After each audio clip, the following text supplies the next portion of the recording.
which is they call it Yekish, very, very precise. So we're going to begin, okay?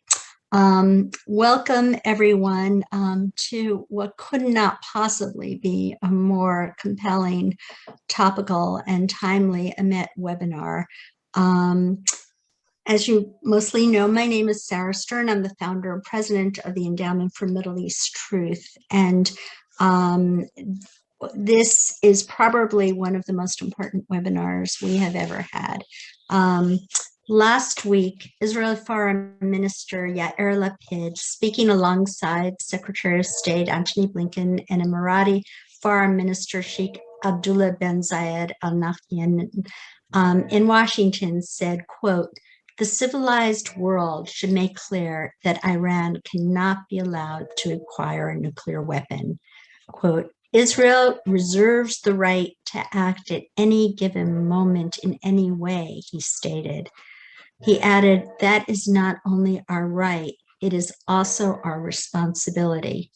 Iran has publicly stated it wants to wipe us out, and we have no intention of letting that happen." I'm certain that the Israeli foreign minister would not have uttered such words had he not felt the supreme urgency of the need to act. We also know that, according to Secretary of State Antony Blinken, the quote, "runway is getting shorter for diplomacy." And he seemed to express some frustration in his remarks on last Wednesday. And he said, "It is time to consider a plan B." Although Robert Malley, our special envoy to Iran, said the United States and its allies should get used to the idea of an Iran bomb. Exactly how much time do we have? Where exactly is Iran in the enrichment aspect of the nuclear program? And what actually is the meaning of a commitment to the international community under Iran? Will Israel be forced to act alone against this very existential threat to its existence? And if so, are they capable of doing this on their own? Here to answer these questions and many more is David Albright. David Albright is a physicist, the founder and president of the nonprofit Institute for Science and International Security in Washington, D.C., which we call the Good ISIS. He directs the project work of the Institute, and he has written for numerous publications and is often cited and quoted in the New York Times, the Washington Post, USA Today, the Los Angeles Times, Newsweek Time, the Washington Times, et cetera, et cetera. He has spoken to many groups and testified about nuclear issues before the US Congress. I have to also say he has written many things, but right now I am in the midst of reading this incredible book that David and Sarah Buckhart, his colleague at the Good ISIS team, has just written, Iran's Perilous Pursuit of Nuclear Weapons. As I said to David earlier, it reads like a detective novel. It is so readable, yet it is so technical but comprehensible for the non-physicist like myself. And it really does explain Iran's malign behavior in granular detail. I could not recommend it higher to everyone. I think every citizen of the world should read this and know what we are up against with the Iranian nuclear threat.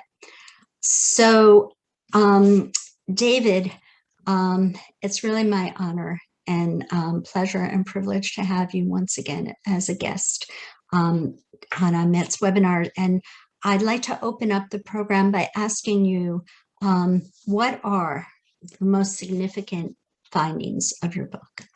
Okay. Well, Sarah, thank you very much for such a kind introduction. And it's always an honor to come and enjoyable to come and speak at your seminars.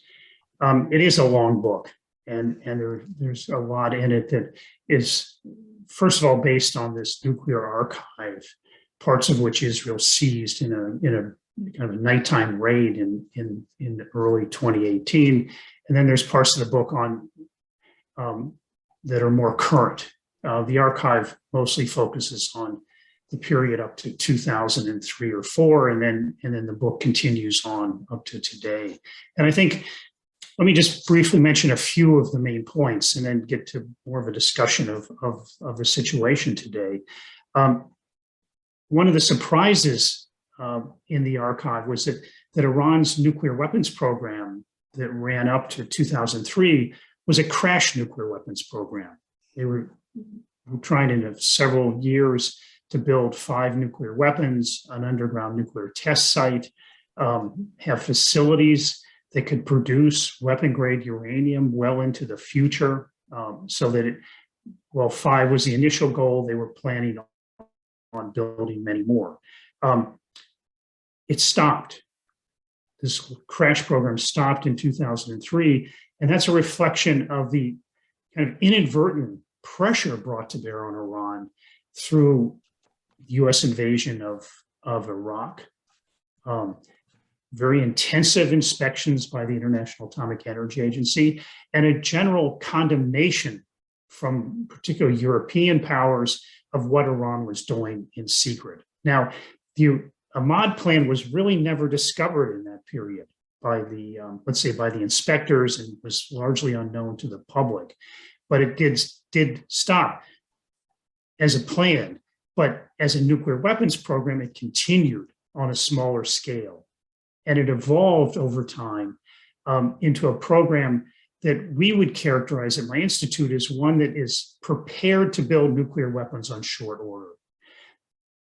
It's a program that's dependent on capabilities in nuclear weaponization and on making the nuclear explosive material, weapon-grade uranium, and also, in the long run, plutonium. Both can be used in nuclear weapons. It doesn't want to get caught. It goes to great lengths to camouflage its activities. It tries to hide what are really programs aimed at a part of a nuclear weapons development and production program within civilian nuclear programs. And so it's a very difficult to separate out the two. And an example which has relevance today is that the EMET plan had a project to make weapon-grade uranium in an enrichment plant. And that plant, or that project, was called the Al-Ghadir project. That in 2003, 2004, we think there was a kind of a momentary lapse in the construction of the associated production facility, but then it started again in secret by 2005. And it continued, and it was eventually discovered by Western intelligence, or exposed by Western intelligence, in early 2009. And we've come to know that plant as the Showdown enrichment plant. Inspectors who were in that plant right after its discovery, and I talked to several of them over the years, felt that that plant was designed to make weapon-grade uranium. So in 2009, they were preparing a plant to make weapon-grade uranium in secret. Of course, Iran denies all this. It denies everything associated with the EMET plan. It's a complete lie. And they go for the big lie. But nonetheless, the inspectors felt that this plant was designed to make weapon-grade uranium. They saw it as Iranians were cleaning it out to convert it into making only low-enriched uranium. And the situation today is you have a Showdown plant deeply buried that could turn to making weapon-grade uranium pretty quickly.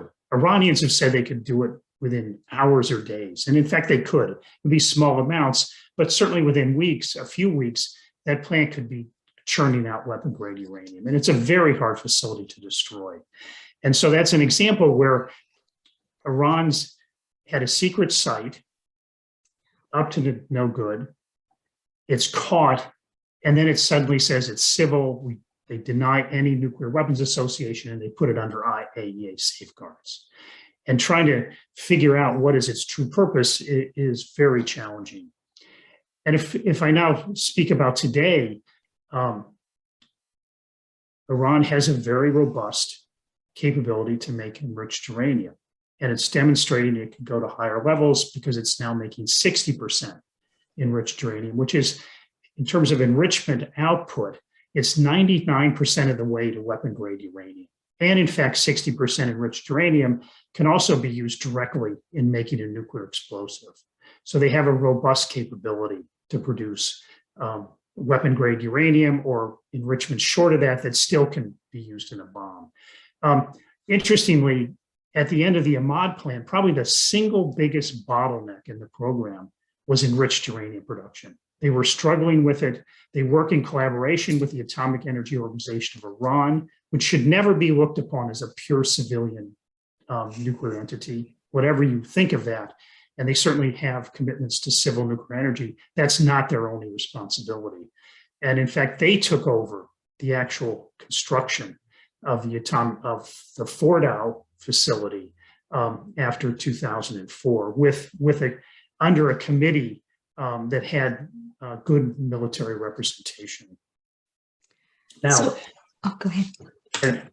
Do you want to ask a question? No. Go ahead. Okay. One of the and so in that sense, EMET plan ended, and Iran continued certain activities, particularly those activities where it hadn't finished. And the book gives examples in the actual nuclear weaponization part of where they continued to try to solve the problems that hadn't been finished. And so you don't have a program that ended in a classical way. You also don't have a nuclear weapons program that's traditional. Often people, and I'd say the U.S. intelligence agency is caught in this, I think, in a not the best analysis of the situation, because it's always looking for evidence. Are they making the weapon today? Are they making key components today? When in fact, it's a different kind of program. It's a program of capabilities and the ability to make a bomb. I would argue they probably have a plan to make a bomb. We saw this kind of program in Taiwan that existed in the 1980s and was pretty aggressively stopped by the United States. They had a spy high in the program that could provide smoking gun evidence, and they moved very dramatically in 1988 to shut it down and shut down the source of the nuclear explosive material, a research reactor, a civilian safeguarded research reactor. They shut down, and they had tremendous leverage over Taiwan, so they could do that. They had a plan. Their plan was to be able to make a nuclear bomb in 3 to 6 months. And they were putting together the final touches of being able to do that. And so I think something similar, and the book describes this, has been happening in Iran. So again, it's not a traditional nuclear weapons program like it was up to 2003, but we still should consider it a nuclear weapons program. And in this case, it's a program put together so that the leadership orders the nuclear weapons can be made on demand. Now, how close are they today? They've had a long time after the EMET plan to work on these bottlenecks, to get an enrichment capability. And there's two parts to that question. One is producing the weapon-grade uranium. And in September, we issued an assessment that the worst case estimate is that within 1 month, Iran could make enough weapon-grade uranium for a bomb. Within 5 or 6 months, it could have enough for 3. Now, the second part is murkier. How long could it be before they turn it into a weapon? And we also look into a nuclear explosive. EMET clearly lays out a detailed program to build an underground nuclear test site. They wanted to be able to do that. It wasn't to prove the design. The design was very detailed and very developed, but they wanted to be able to test a nuclear explosive for effect, as North Korea did in 2006. And it really changed things after they did that. Pakistan did it in 1998. They'd had a bomb, a good warhead deliverable, missile deliverable warhead since 1984 or so. And so, but 14 years later, after India tested, they felt they had to test, largely for political reasons. Although if you do test, you're going to learn a lot more about nuclear weapons. So the testing is, I think, is the most critical estimate to make. And we're thinking right now, based on a 1-month breakout, that it's about 6 months. They would need to either finish or build a nuclear test site, probably be built into a mountainside, a horizontal tunnel instead of a vertical one as they were planning in a mod. They would need to finish some of the work of making components and finishing the last minute issues that they had not fully settled. We think the Ahmad people hung around.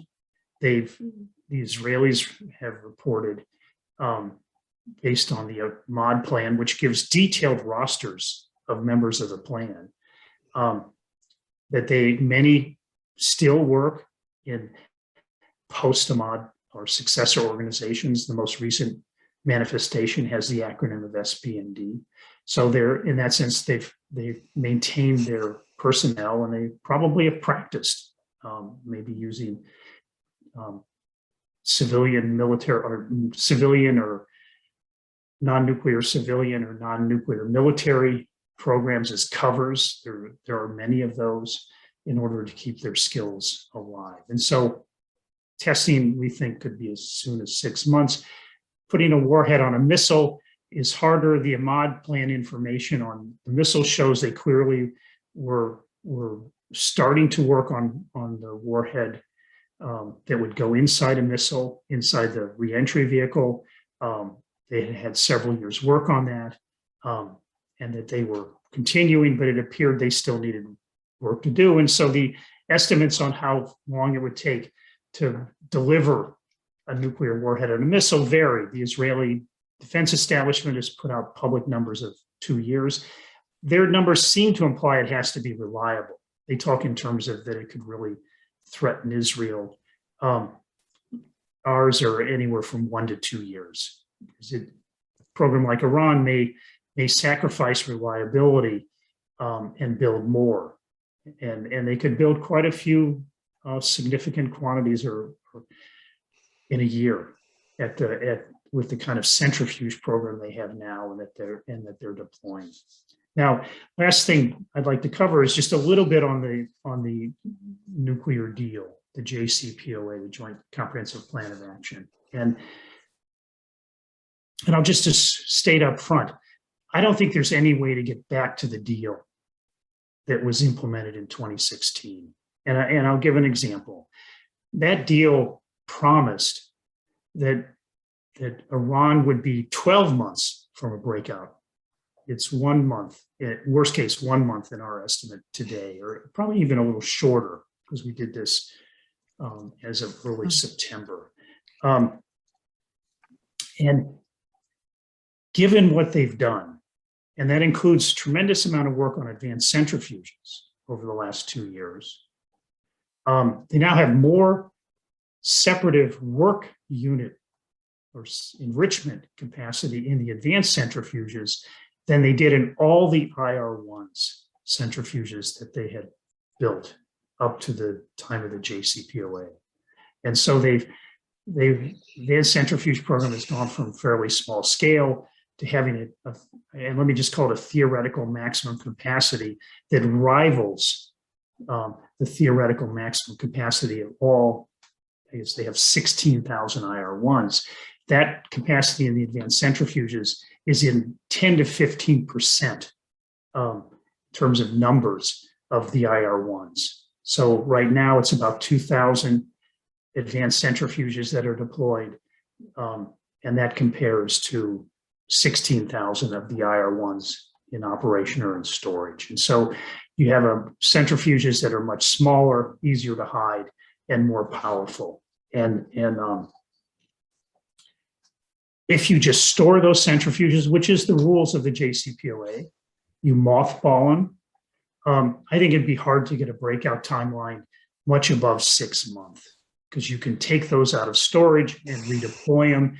And the Iranians have shown that. There were redeployed advanced centrifuges that showing up at the underground site at Natanz and at the pilot plant at Natanz pretty rapidly after Iran decided to violate the conditions of the JCPOA.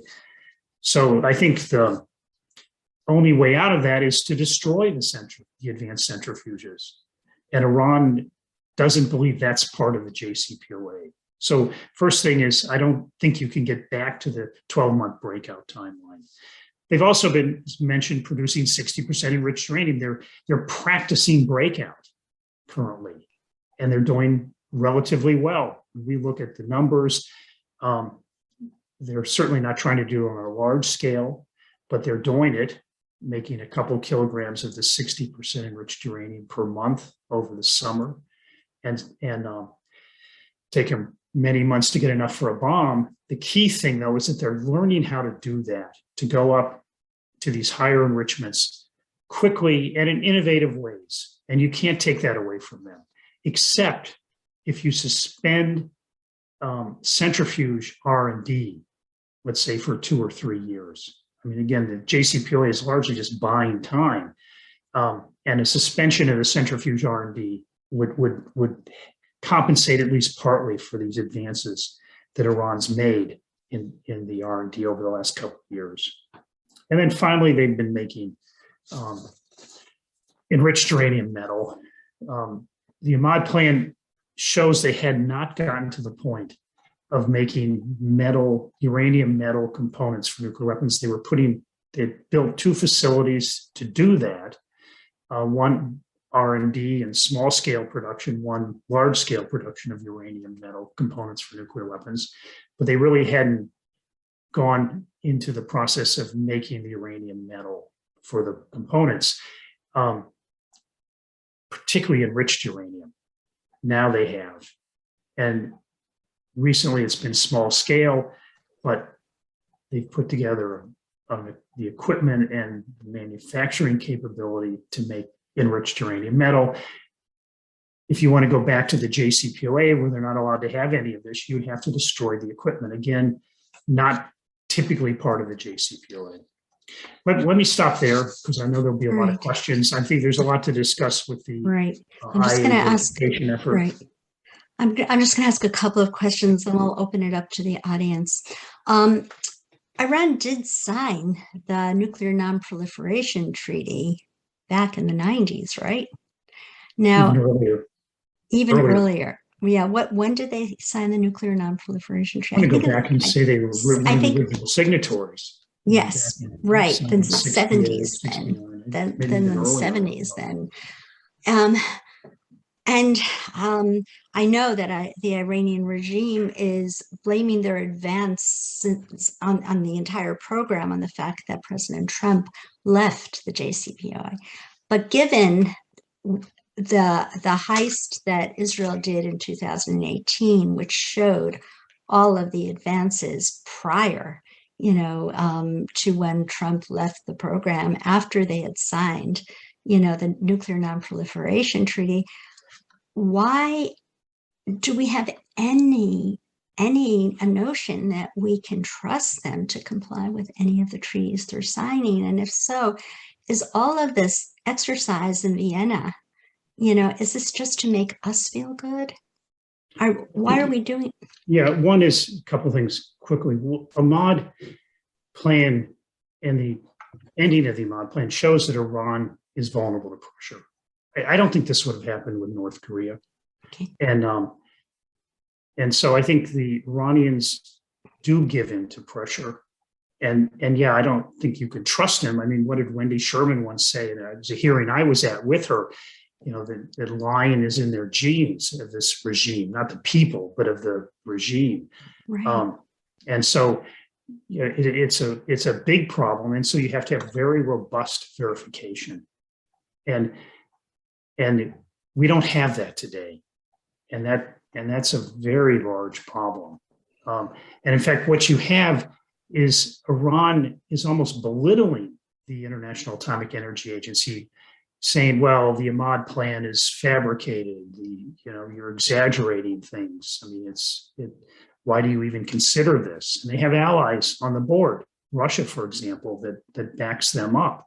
And it makes it very hard to make progress. But there's a situation that's developed. And again, the Israelis shared the archive with the IAEA. They spent a year or two analyzing it. They asked to go to sites identified in the archive, some not known before the archive, and found the evidence of undeclared uranium. Now, if there's undeclared uranium found there, it still exists. It shows that Iran's declaration, the fundamental kind of mechanism to verify the inspection regime, is incomplete. And it doesn't matter if some of that dates back 20 years or not. It's now incomplete, and Iran needs to complete that declaration and allow a verification to show that it is complete. And Iran refuses. And in other situations, in North Korea, in South Africa, in fact, the idea of completeness of a declaration was first really implemented in 1991 in the context of South Africa's nuclear weapons program, which had ended. And the IA was charged, make sure you get to this question of completeness, because maybe it happened in the past, but we don't know what's happened since. And programs have a way of continuing below the horizon. And so the IA has to answer these questions about this undeclared nuclear material. And Iran has just refused to go along. And in fact, what does Iran do? It creates diversions. There's another important inspection issue associated with the JCPOA, cameras at a site that most believe was bombed by Israel this year, Courage Centrifuge manufacturing site. And there's cameras that were there that have, one at least was destroyed, others were damaged. Iran removed them. The IA is engaged in a very public confrontation with Iran right now about getting the cameras reinstalled and operational. And it's an important issue because we need to know how many centrifuges Iran makes. But in a way, it's a distraction from the fundamental issue. Is Iran's nuclear declaration complete? Because that's where you're going to find out about Iran's current efforts to make nuclear weapons.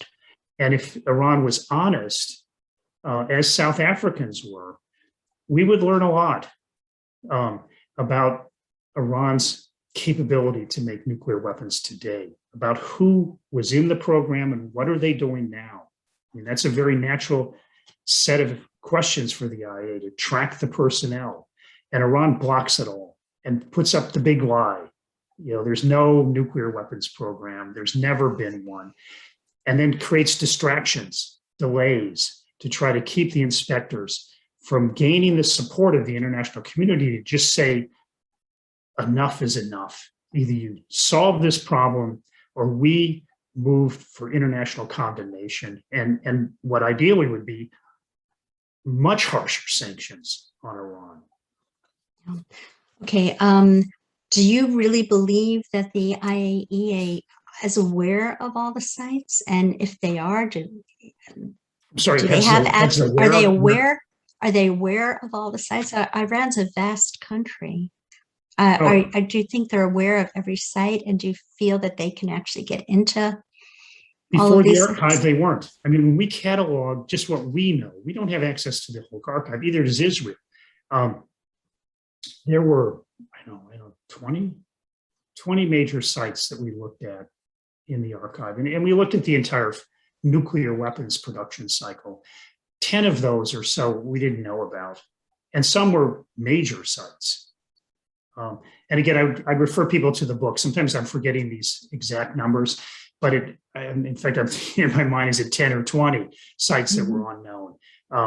But it was a large number. And some of them were sites like Shahid Borjerdi, where they were going to make the weapon-grade uranium cores for nuclear weapons on a production scale. Another was Shahid Malley, where it was finished and they were doing the R&D activities for making weapon-grade uranium cores. There's a pilot plant to do uranium conversion called the Tehran plant. And that's one of the sites the IA is focusing on, where they found undeclared nuclear material. and it was not known to them. So all three of these sites were unknown to the IA or Israeli intelligence too. They told me they did not know about these three sites prior to finding them in the archive. And so whether it's 10 or 20 in total, and again, I apologize for forgetting,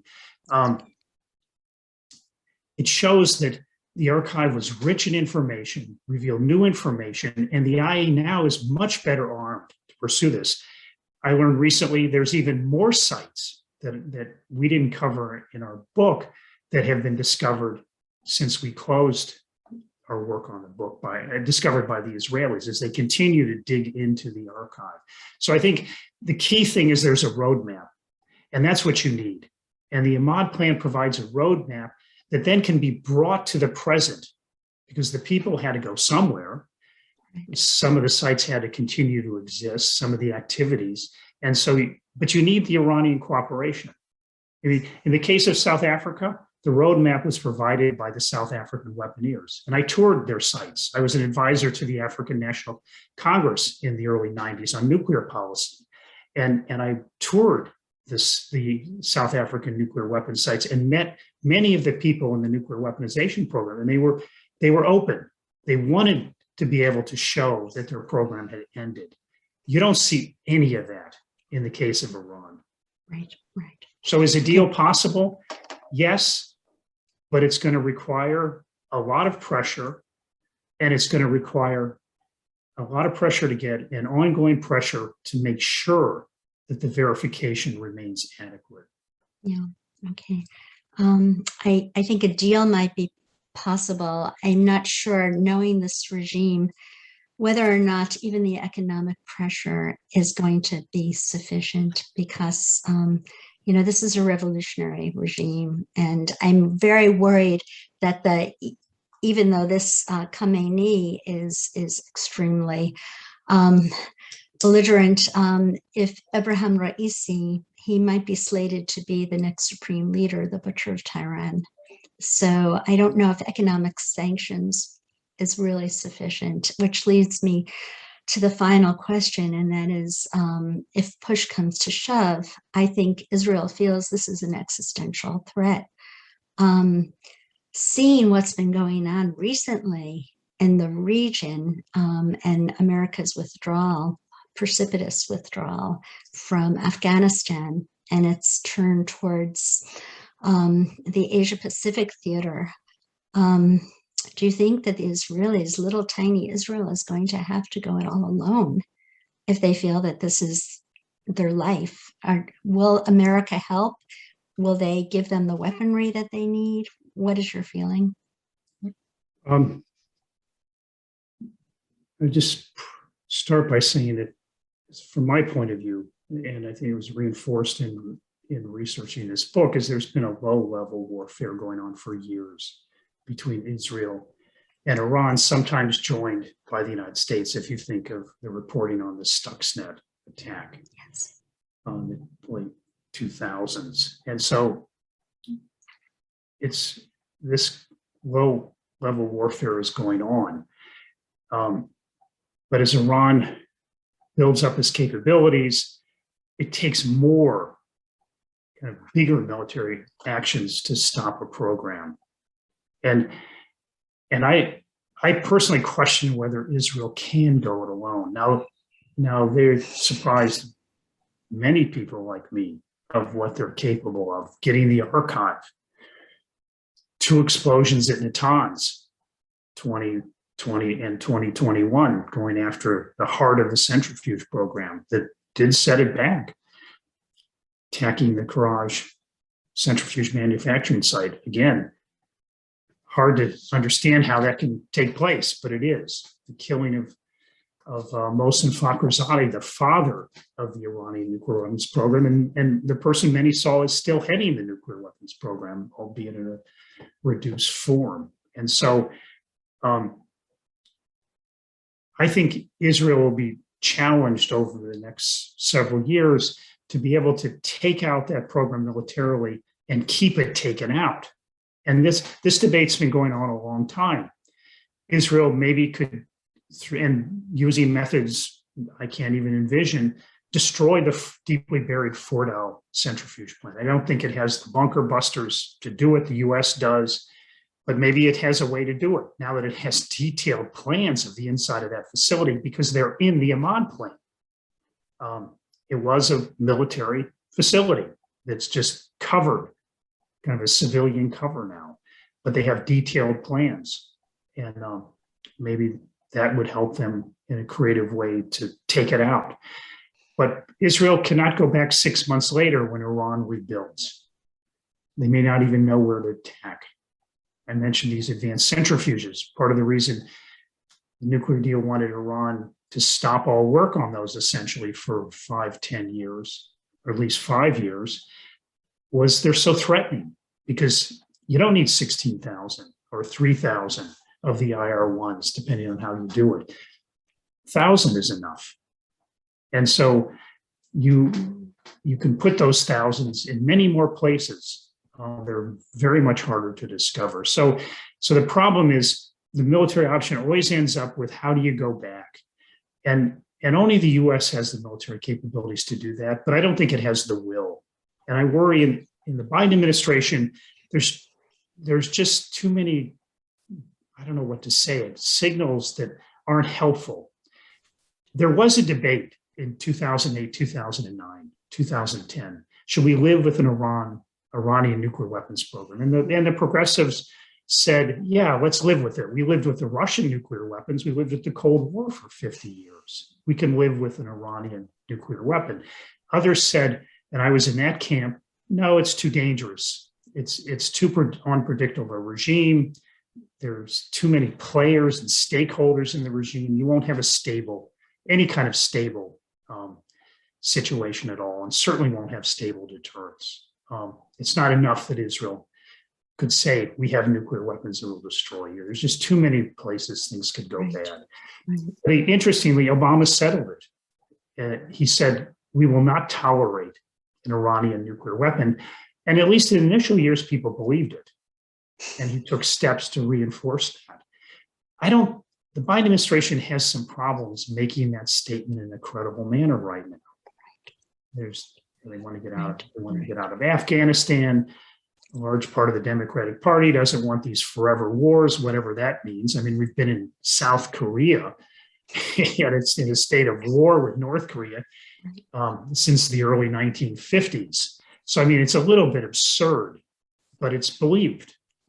I mean, there's sanction fatigue. The administration just issued what I see as counterproductive policy on U.S. sanctions and how they would be implemented, making it harder to implement them in the future. So I think the signals and the rhetoric are bad. And I think what's needed is for Biden to make a very strong statement and to back it up. We're not leaving the region. Iran is a threat. We will strike militarily. I mean, they can use their fancy language, but the point is we will strike militarily if you go further down the path that you're on. I mean, that last part is the critical part. They could hide an acceptance by saying, we'll bomb you if you deploy a nuclear tipped ballistic missile. And we know from North Korea, they've had nuclear weapons long before they had a reliable nuclear tipped ballistic missile. So you have to pick your red lines carefully. And that's where I think the hard part for the Biden administration is going to come in, is to get the red line down to where it really does stop Iran from crossing into a decision to build nuclear weapons. All right, we're going to turn it over to my wonderful colleague, Hussein. I just want to add one point. Any reference to MAD, mutually assured destruction, is just that, MAD. With Russia, the Russians didn't even believe in God. They wanted to live in this world. They didn't believe in the coming of the 12th Imam. This is a very, very different sort of program. And I don't think that the threat of, our attack plus the signals we're giving, will deter them. But that's just my own personal opinion. Hussein, it's now my pleasure to turn it over to my wonderful colleague, Hussein Abubakr Mansour. Hussein? Thank you. Thank you very much, Sarah, and thank you very much, David, for a wonderful presentation. I think our audience will do well to actually get the book to examine even in more detail the evidence and the data that you've presented right now. We received a lot of questions, and I would like to thank all our audience that submitted questions to us. And I can tell you right now, most certainly we're not going to have time to go through all of the questions. So the best way that I can proceed, I'm going to actually combine a lot of the questions because a lot of them are similar in order to answer as many as possible. We've received a number of questions about who might be helping Iran, whether technically or scientifically, in its program. Is it receiving any aid from North Korea or China? Iran has received a lot of missile-related aid from North Korea. We were able to encounter or uncover, and some of which just bring back to memory or to the present memory, that there was some transfer of some nuclear weapons-related technology from North Korea to Iran.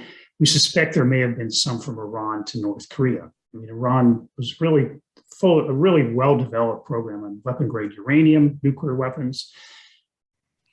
North Korea knows a lot about plutonium-based. It has nuclear test data. It has data it gained from other countries. We suspect China on nuclear weapons, and we think there was a transfer.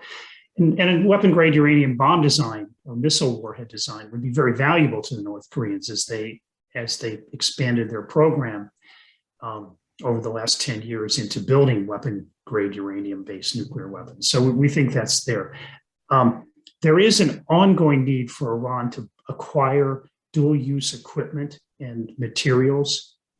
And China always factors in as the transshipment point, if it comes out of Europe or the United States originally, or the supplier nation, not the government per se, but its companies. China has very weak export controls or trade controls, and there's a lot of things Iran needs, and China continually comes up as implicit in or complicit in that supply.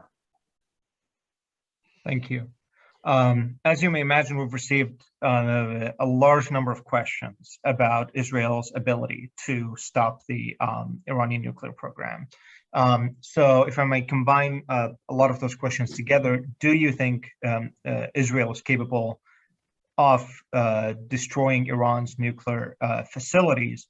And if it attempts such a move, should we expect a war to be launched from Iran, Hezbollah, and Hamas? And will the United States stand by Israel and support Israel to destroy Iranian nuclear facilities? And these are very good questions, and I have them too. I mean, the problem is it's very hard to read into the minds of the Biden administration and also into the minds of the top level of Iranian leadership. The historical pattern, though, is it's hard to destroy a nuclear weapons program that's developed. And Israel bombed a nuclear reactor that was nearing completion or nearing operation in Syria. It didn't bomb other sites associated with that program. You have to have a facility to separate the plutonium from the irradiated fuel. Wasn't a lot of information about that at the time, but it worked. But why did it work? Part of it was because Syria then kind of got involved in a civil war, didn't have the wherewithal to rebuild. Attack in Iraq in 1981 and the Osirak reactor destroyed the reactor, but led to Iraq building up a much, much larger nuclear weapons program, much more deeply buried, much of which was not known to Israel or the United States until after the 1991 Gulf War and their imposition of very intrusive inspections. And so it's tough to take out a nuclear weapons program and to keep it taken out. And that's really the problem, is particularly in the latter part of keeping it from arising again. So you can't think of a military strategy as a strategy by itself, except to buy time and to hope the regime collapses. In a way, it did in the case of Syria.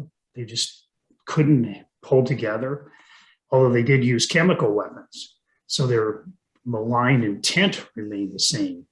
In Iraq, the program ended inadvertently by Saddam making the mistake of invading Kuwait and not expecting the international reaction.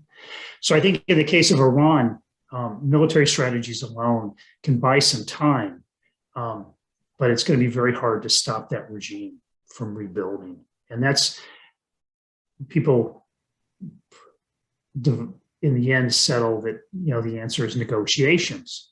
One has to also hope that regime fades away into history due to what the people in Iran want. But that's very hard for the United States to control, or even, I would argue, contribute to in a meaningful way. But I think in that, there is a role for sanctions to keep Iran weak. I mean, that's probably, it's kind of a cruel statement on the people of Iran, but I think it's necessary. And again, I worked to end apartheid in South Africa in the 1980s, let's say, even back into the 70s. And I don't think I heard from the South Africans, don't put on sanctions. They said, we'll take it because that's an important tool to end this horrible apartheid regime. We're already suffering. We'll suffer some more to end this regime. So please put on more sanctions. And I think that's a mistake the administration is making now. They don't understand that probably there's a part of the Iranian population that's so tired of this regime that they see that weakening the regime further through sanctions and other means could end up with an Iran that's a much better place to live. Thank you. I think this is a great opportunity to actually ask another questions. Given, as you said right now, basically that the only true final end to the Iranian nuclear potential would be an actual regime change, which is unlikely, at least for at the moment. Does this mean that a military strike against the Iranian nuclear programs can potentially backfire against Israel? Well, yes, it can, and I think by building back, they're going to end up with building nuclear weapons. So yes, it can. Now, one thing to keep in mind: I'm not an advocate for regime change. I just, again, it's just my own experience. It just doesn't work very well. I mean, U.S. history on regime change is really muddied and mixed up, and you're from Egypt. I mean, you must be disappointed on the Arab Spring. I mean, it's very tough for the United States to weigh in and change a regime, and so. But I do think that the Iranian regime does respond to pressure, and it does fear military actions. And so I think you can keep them from crossing the line if you continue to put pressure on them, keep inspections very intrusive so you know if they're cheating more quickly, and you have, you remain committed to a robust military threat that is seen as credible. And if Biden won't do it, and he's not willing to show this, then in a sense, Israel is the one who's going to have to do that. And I think that part of it they can do. And whether they can end the program or not, I'm skeptical if they actually had to implement it. But I think they can help create a robust, credible threat that is going to worry the Iranians a great deal. Yes. Can I just interject there? I'm really aware that Israel is certainly, preparing for that, but that Hezbollah has upwards of at least 130,000 missiles. We mostly hear 150,000 missiles, and some of them have been converted into very, smart missiles that can really reach with precision very vital parts of Israel's infrastructure. So when they contemplate this, it's not an easy thing. They have to look at the cost-benefit analysis. That's right. And it's No, that's right. And Iran is trying to build out its deterrence and creating hesitation on the part of Israel. So they have to consider that. And I think that's partly, I would argue, would be why Israel has chosen to resurrect this other path of sabotage, drone strikes, assassinations, right. Seizing the archive, that they're trying to avoid Iran ordering Hezbollah to launch those missiles. At the same time, they're clearly trying to build international support. They didn't need to make the archive secret. Make the archive available. The tradition of intelligence agencies is to hoard and hold and not reveal you've even done it, let alone hand it out relatively freely. I mean, we didn't get the whole thing by any means, but we got quite a bit. We had a press for it. I mean, it wasn't voluntarily given to us. I'll say to you, definitely had a press and leverage, but they still, in the end, did provide us with significant parts of the archive and allow us to, me in particular, spend hours and hours and hours on 4 visits and many telephone calls and many email exchanges, probing them for more information and answers to questions, more documents. So that's clearly an effort to gain international support. And that's a critical thing here, is to get the message out about what's in the archive, the dangers posed by Iran, and that pressure needs to be pulled together by the world. And that includes Europe and Russia, with hopefully Chinese, at least not opposing it, to press Iran to make concessions. And we're not by any means there now, but I think that part of the Israeli strategy has to be factored in and built upon. Thank you. Another question that we have: if we don't have full confidence that we know all the sites and that we have all the data, how can we accurately estimate the Iranian levels of enrichment and breakout times? Well, we do know the details related to breakout, because it's what it's based on is very robust International Atomic Energy Agency information derived from what's called the Comprehensive Safeguards Agreement. That's the verification associated with the Nuclear Non-Proliferation Treaty. So they get exactly how much enriched uranium is produced at the declared sites, how many centrifuges are enriching, how many are not, how many are deployed, so how many are taken out if they're destroyed somehow or break somehow. And so you get a very detailed picture of the enrichment capability that then allows you to be able to do a breakout calculation, which ultimately is how much weapon grade uranium can they produce in what amount of time. We also know Iran had a lot of help from Pakistan in the 1980s and 1990s. And part of that help was, how do you make weapon grade uranium in these old IR1 centrifuges? And you do it stepwise. You go from natural to 3.5, 5% enriched uranium, you go from 5 to 20. In another set of centrifuges, you go 20 to 60, in another set, a smaller number, 60 to 90. And so we know that Iran knows that. Some of their officials have talked about it. They could go to 90 and call it 4 steps. And so you apply that, and then you come up with this breakout estimate. So that part is well characterized and pretty sound calculation. There's certainly uncertainties in it, and what we've learned in studying the centrifuge program of Iran is it can always get worse. Things break more than they should. It's not a commercial program. It's a strategic program. They don't care about money. and they can always do worse. So we call ours a worst case assessment because the breakout timeline can certainly be longer.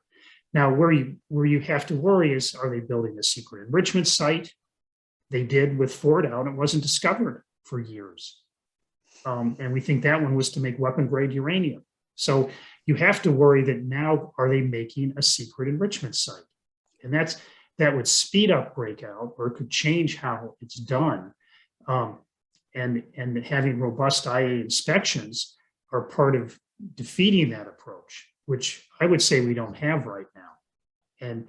And so in that sense, again, I don't like military actions, but I have to acknowledge that Iran's destruction of the centrifuge assembly facility at Natanz in 2020, summer of 2020, its destruction of the Courage centrifuge manufacturing facility allows us to breathe a little easier that Iran may have trouble now building those 1,000, 2,000 extra advanced centrifuges to hide away someplace in another secret enrichment site. But we don't know that absolutely. And so you have to try to get the inspection effort back robust enough so that possibility can be excluded. Right. I should just add, this was not a voluntary Iranian destruction of these sites. Yeah, and I think it definitely. Right. Okay. Sorry, Hussein. Yeah, I think we might have some time for one more question. We've received a number of questions about the recent statements coming out from figures in the Biden administration referring to a possible Plan B as the negotiations seem to stall. Can you tell us what such alternate plans might be? I'm not in any way engaged with the Biden administration. I mean, it's complicated, but I'm an old guy, and I've been following this issue many decades. And so I have no insight into what they're thinking about for a Plan B. I mean, I fear that their Plan B is Israel, and that worries me. But I do know that the U.S. government has tremendous ability to make plans. So I think they're fully capable of coming up with a very robust Plan B.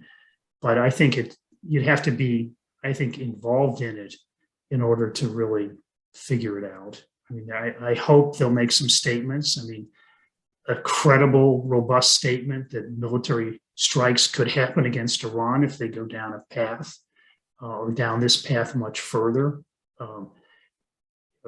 Withdrawing from negotiations and reimposing sanctions would be another sign. But I think I think he probably should go to someone else, or wait, see how things develop. Right. But I think people should demand some answer to that question from the administration. All the answers I've seen from a distance are evasive. Yes. And they all devolve that we'd rather negotiate back to a deal that is no longer relevant to this world.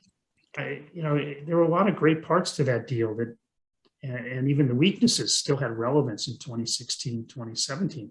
They're not relevant now. We can't go back to this past. It just doesn't exist anymore. And so I think that's another part of this, is that what is the administration really planning to do to make a longer, stronger deal, which is also what they say they want. They recognize that the deal as it's by itself is not sufficient. But Iran's going out of its way, and it's gathering allies, and has strong allies in the European Union. I mean, the European Union Commission is an embarrassment, how they bend over backwards to try to cater to Iran. Thank God they're not negotiators. They're coordinators, but they're not negotiators. But Borrell, in particular, it has got to, I think, is embarrassing the EU in trying to appease Iran so much and avoid the hard issues. But what's the US doing? I mean, they're not shutting down the EU Commission. And so I think the Biden administration has a credibility problem on that. It looks like it's wanting to go back to a rosy past that doesn't exist anymore. And it's not laying out at all how it would get to a stronger, longer deal. let alone solve these inspection issues, which in different times almost led to war with North Korea over similar issues of the completeness of a nuclear declaration. And where South Africa was seriously threatened. I didn't go into that. I wrote a book on this where I discussed this. Seriously threatened that if it didn't do this completeness exercise, it's never going to see the end of sanctions, and it's going to have other consequences. So we don't see that in the case of Iran, and it's the same issue. Secret nuclear weapons programs, incomplete declarations. And instead of outrage and strong action, we're seeing attempts to minimize the problem, avoid it, and not a lot of answers from the Biden administration that it's going to rise to the occasion as US administrations did with North Korea and South Africa. Thank you so much. I think we're just about running out of time. I do have to say that we do have, I think, some congressional staffers on from both sides of the aisle, and perhaps someone from the administration. I think if we are in this kind of avoidance and denial game, it is to our peril, much to our, as Maduro, Nicolas Maduro from Venezuela is going to be going to Tehran soon.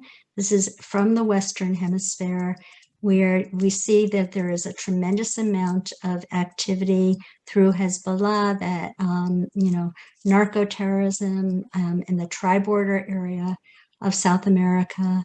And, if we do not act and do the morally responsible thing in regard to Iran's nuclear weapons in the Middle East, I think it might come back to haunt us later on. That's, again, my hat goes off to you, David Albright. You are the physicist and the expert on these things, but I just watch the moving parts around the globe, and I'm not incredibly optimistic about the way our administration, the current Biden administration, has been responding so far. But this, I think, is a matter of utmost urgency. David, I cannot thank you enough for your expertise and your time and your devotion of at least 3 decades of your life to following this work, particularly in Iran. I cannot recommend any more strongly this phenomenal book, Iran's Perilous Pursuit of Nuclear Weapons. You might be suffering from the same insomnia I suffer from by reading the book, but I think every single person in the world should know exactly what Iran is up against. And one further thing, all of this we do as a public service. We really believe that an educated public can trickle up to educated policymakers, and we do need your support. So if you can, please go to www.emetonline.org and support our organization. We would be profoundly grateful. Thank you so much. Thank you. Okay.